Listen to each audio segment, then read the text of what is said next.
Hi guys, this is Kimmy Yangs and welcome to my YouTube channel. Well, today I am in the town of Le Mans. This is Friday morning. I am here to show you guys a very different motorsport experience from the usual motorsport weekends that I have at Formula 1. And here we are in Le Mans to attend the 24 hours of Le Mans, which is the hallmark event of the World Endurance Championship. Now, those of you who are not really aware, comparing this to Formula 1 in layman's terms, Formula 1 is more like a sprint, while the World Endurance Championship, as it says, endurance, is like a marathon. And the season is a lot shorter compared to what we see in Formula 1. But the series itself covers a lot of the iconic circuits that Formula 1 also visits over the course of a year. So you have races like Portimao, you've got Spa-Francorchamps, you've got Fuji, you've got Le Mans, of course, and then Nürburgring.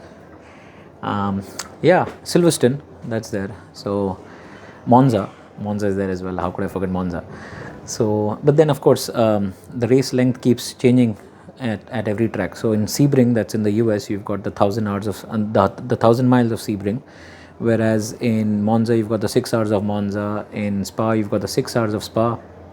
And compare that to Formula 1, well, you have the race distance in Formula 1 over 90 minutes. And that's the distance covered is about 306 to 307 kilometers. But in the World Endurance Championship, it's more of a timed race. And you just keep on going up until the timer runs down or up until the clock runs down. So Le Mans is one of the biggest circuits on the calendar, 13.5 kilometers approximately, and it takes about 3 minutes 24 seconds for the quickest car to run the length of the track. And interestingly, the reason why we are here this weekend is because it's the 100 years of Le Mans, and the town is decked up with murals and posters and artifacts and everything related to racing here in the WEC series. It has a very different format compared to what we see in Formula 1. You actually have a practice session the previous Sunday. So the Sunday that I was at Barcelona, they actually had a practice session, followed by a qualifying that happened on the Wednesday. And then yesterday was when we actually had Hyperpole. So what is Hyperpole? Well, initially, there used to be 4 categories of cars or 4 classes of cars, which has now been trimmed down to 3. You have got the Hypercar, you've got LMP2, and you've got the GTE AM. There is a 4th car, which I'll talk about later, but these are the 3 categories. And the quickest 8 drivers from each category go into what is called as the Hyperpole, which eventually decides the pole position for the overall series as well as the respective classes.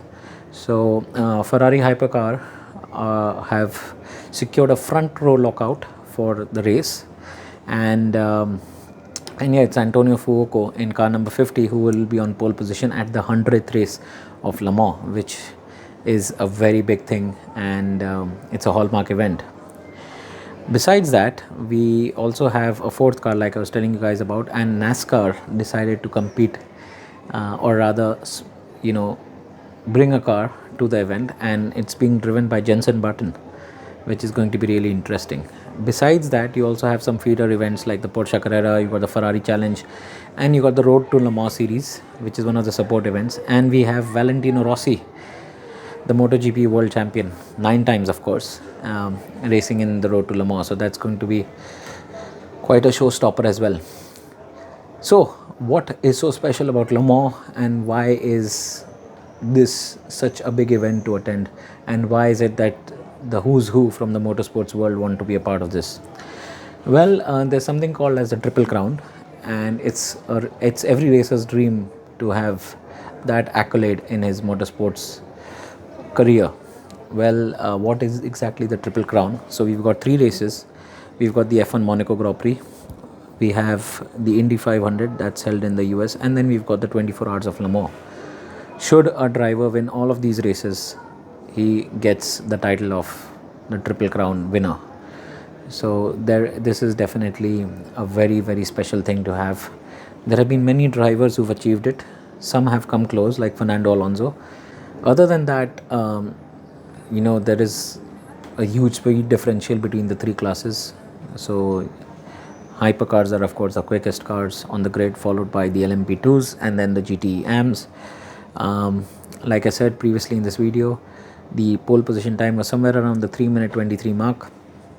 The Ferraris have a front row lockout, followed by the Toyota Gazoo, which is one of the most successful teams on the grid. And then you have the Porsche Penske Motorsport. Porsche has actually made its return to the Premier class. So you have the Ferraris at the front row, you've got the Toyota Gazoo, followed by the Porsche Penske Motorsport car, and then another Toyota Gazoo Racing. So the weekend format is different. You have the qualifying on the Wednesday, you've got the hyperpole on Thursday. Today, which is the Friday, we don't really have too much happening on track itself. We have a couple of we've got a qualifying practice, we've got the second race for the Road to Le Mans, followed by the drivers track parade, which happens in the center of the city. So all the drivers are going to come back into Le Mans and they're going to have a drivers parade here. Other than that, on the track there's going to be a tribute to all the volunteers, plus a couple of signing sessions with the legends of Le Mans as well as other racers who are part of this event. The main event though happens on the Saturday. So the flag off or the race start is on Saturday afternoon at 4 p.m. and then the checkered flag is waved on Sunday afternoon at 4 p.m. of course. So that's basically the 24 hours of Le Mans.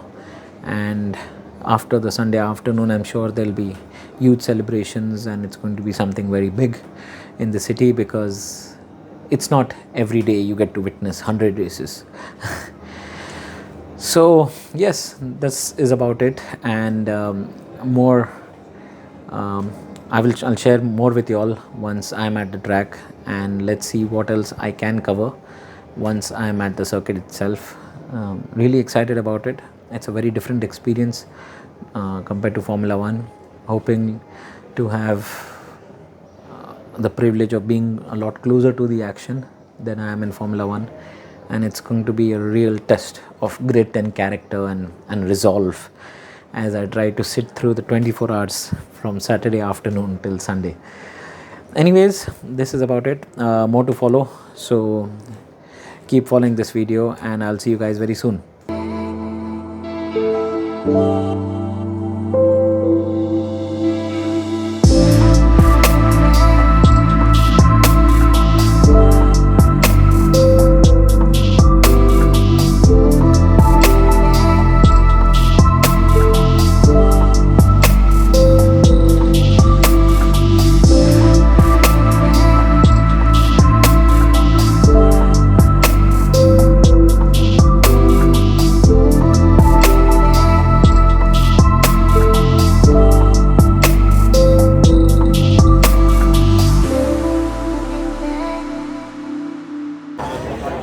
So guys, here I am in the heart of the city, and we're actually getting ready for the drivers track parade. Interestingly, the square that you see here is the place where they have all the cars lined up that will take the drivers around for the drivers parade through the center of the city. Actually, it's not the track parade, it's called the drivers parade. Just using Formula 1 lingo in World Endurance Championship land, which is not too good to know. But anyways, you've got some of the drivers there. You've got Iron Links and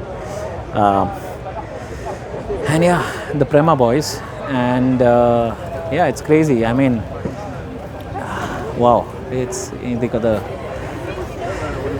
this place is like full of activity and full of people, and yeah, it's absolutely amazing. So I'm really looking forward to getting into the area and just seeing the cars up close and meeting a few drivers along the way.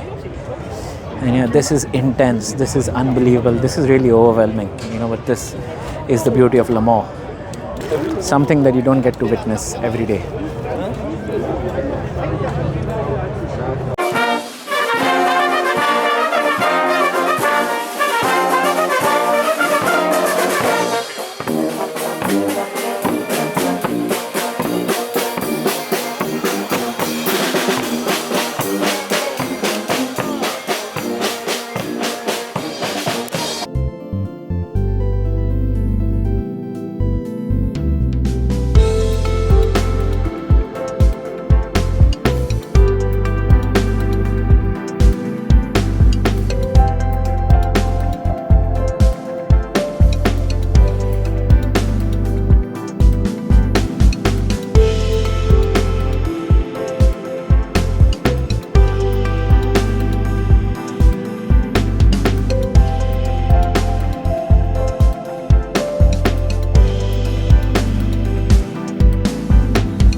Okay guys, I really wanted to show you very quickly what this is all about. So this is actually the driver parade that's happening through the city center, and you can actually see all these classic cars and even some really exotic cars standing up there.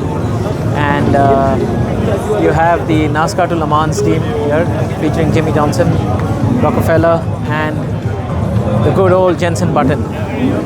And this is so amazing because you can easily meet all these drivers in this parade, and you know, it's a different experience altogether. And you can actually just see, you know, all these guys. There's so much history everywhere. So many of these drivers, you know, are so difficult to spot and recognize because you're surrounded by them, you know, everywhere you have drivers and more drivers. So it's really crazy. But yeah, this is going to be fun, and yeah, back to taking some more selfies. So guys, this is actually the entire stretch for from where the drivers are actually driving down in the drivers parade, and you can actually see. Hey! You can actually see the.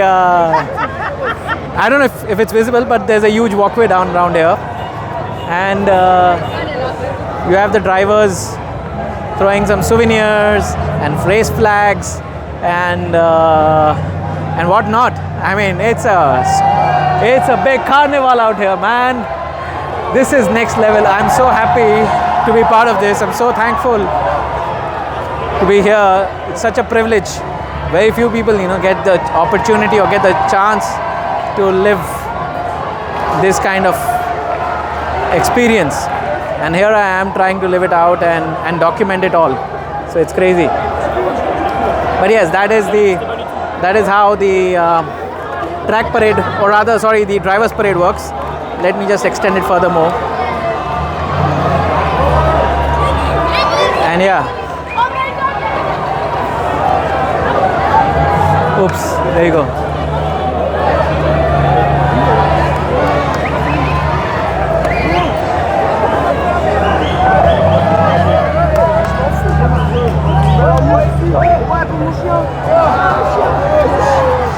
So yeah, that is how the track parade works. I'm sorry for the wobbly video if it's been wobbling a bit, because I'm actually buzzing with excitement here, buzzing with full energy, and yeah, it's an intense experience. But yes, this is, and then they move further on there, continuing into their track parade, into the main square, the Republic Square as they call it, where actually our apartment is. So somehow I got the right place to stay at. I mean, it's just so lovely to see the entire city, you know, go up in celebrations.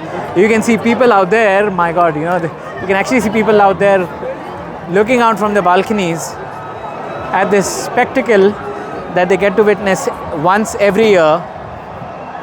I don't know how MotoGP does it, but I'm sure they would be having a track parade or something at the track itself. But this is bringing racing close to its fans.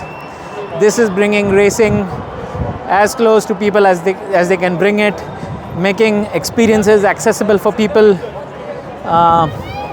truly giving people a wholesome experience over the entire race week, not just the race weekend. So yeah, kudos to the FIA, kudos to the organizers at the World Endurance Championship. I mean, this is how racing is supposed to be. It's all about the fans, because without the fans, there cannot be any racing.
So guys, this was our Friday experience.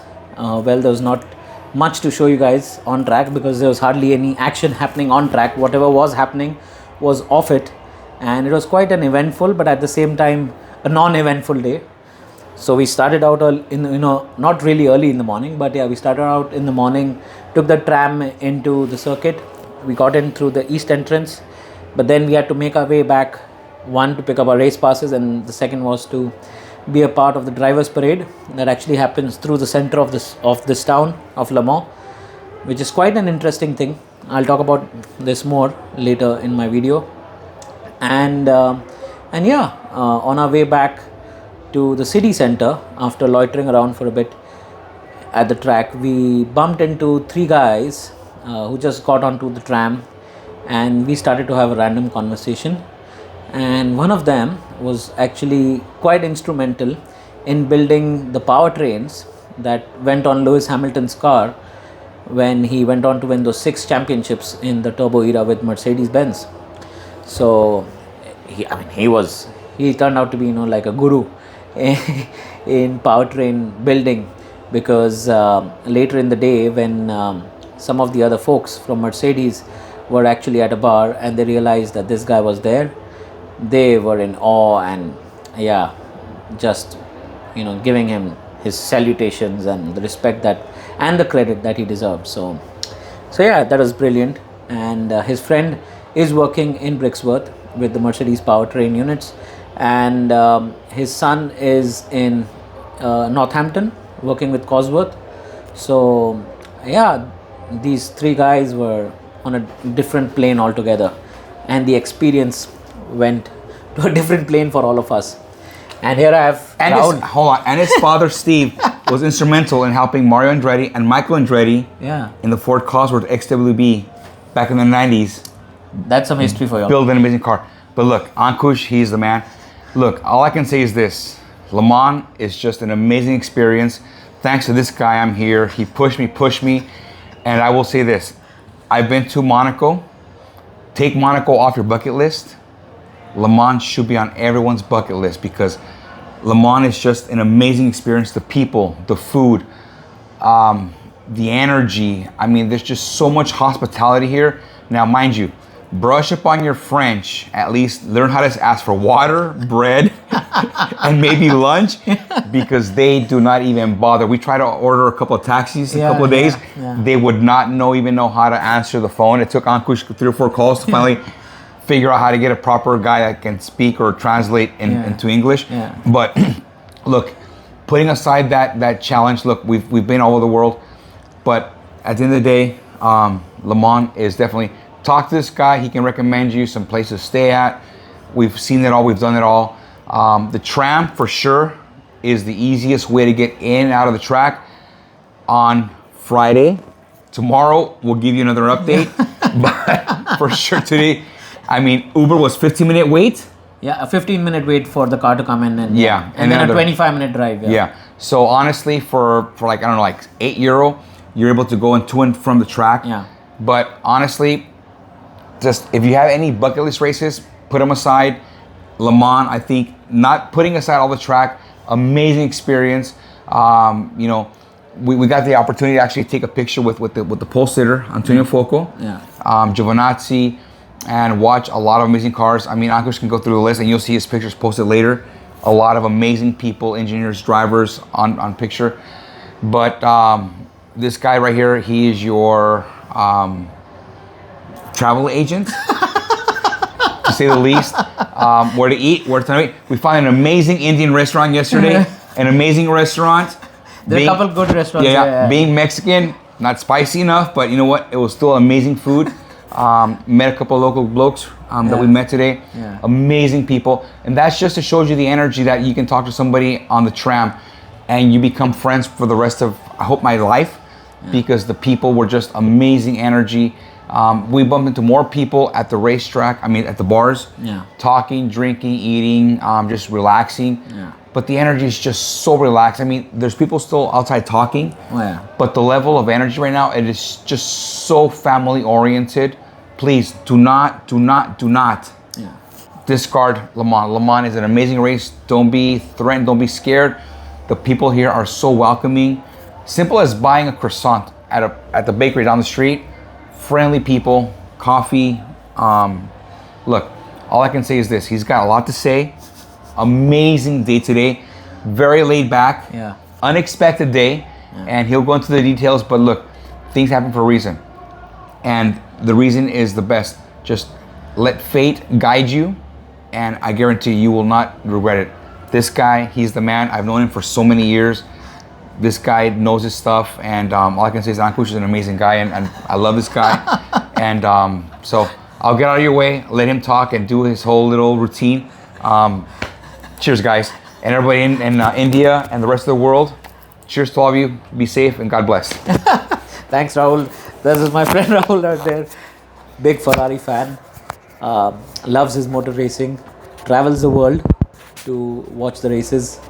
And yeah, it's amazing to be around with him. So we came back to the city center and with these three guys, of course. And we were in the middle of this huge public square with all these classic cars and some of the recent supercars. And these classic cars and supercars were actually there to ferry the drivers through the parade route, which was running through the center of the city. So we were able to meet these guys while these drivers were really friendly, laid back. Some of them were even enjoying the drinks and they were more than happy to oblige us with selfies and autographs.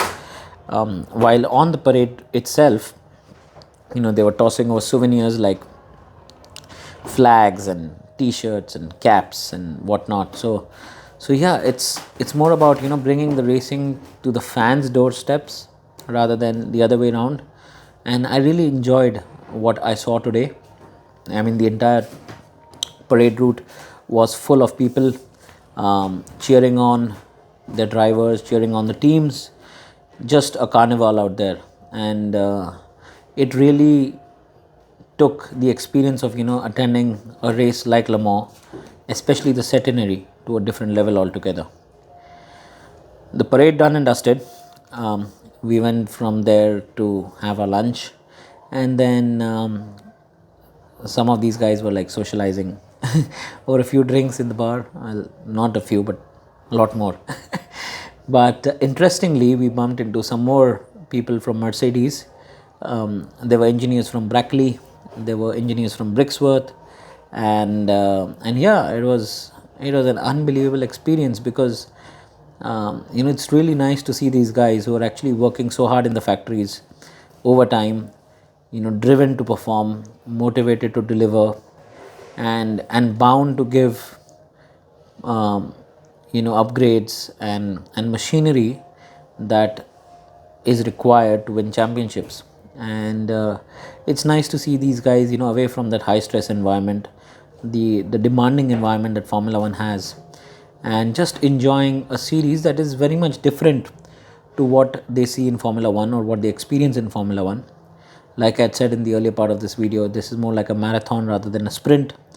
So yeah, it's just nice to see these guys out on holiday, enjoying themselves, socializing, meeting people, and having a good laugh about it. So yeah, it was a good experience. And yeah, like I said, apologies that I was not able to show you more from the track, but tomorrow we've got the big day. The flag down happens tomorrow with the race starting at 4 p.m. LeBron James is here to do the flag down, so that's going to be interesting. And yeah, it's been quite an interesting experience. It's going to be a good race too because the Ferraris are on the front row. It's their first race in Le Mans after 50 years, so there is a little bit of a challenge for them to go out there and perform well, but I'm sure they're up for the challenge and they will give us a race to remember. Quickly showing you guys how the race pass looks as well before I sign off. This is how it is on the front with the zones and the access level that I have for the rest of the weekend. Anyways, I need to head to bed. Sleep is of utmost importance because we have more than 30 hours to rough out actually at the track itself. It's going to be one big challenge to just be at the track and try and stay fresh. A big big experience coming our way. You don't want to miss even a minute of it. I don't know how my body is going to hold up tomorrow, but yeah, a good night's rest is of utmost importance, and hopefully I'll be able to enjoy whatever unfolds over the course of tomorrow night. But yes, really excited about what's going to happen tomorrow, and need to charge up all my equipment and get everything ready for tomorrow morning. So I'll be signing off right now, and thank you so much guys for watching. Please like, share, comment, subscribe. I will be leaving the links to my other social media handles in the description, so if you guys want to connect with me there, please do so. Thank you so much for all the support that you guys have shown me. I will be talking more about getting in and out of Le Mans and the access per se once we have a better idea tomorrow with how the movement of people is. But as of now, things look really good. It's one of the better race experiences that I've had in the recent past, and it's nice to see racing becoming accessible to the fans as well as the drivers, being approachable to all the fans out here. Anyways, thank you so much for watching. Please share your feedback as well, and let me know in the comment section what you want me to cover later in the year. Thank you so much guys. Take care, stay safe, God bless you all, and I'll see you guys very soon.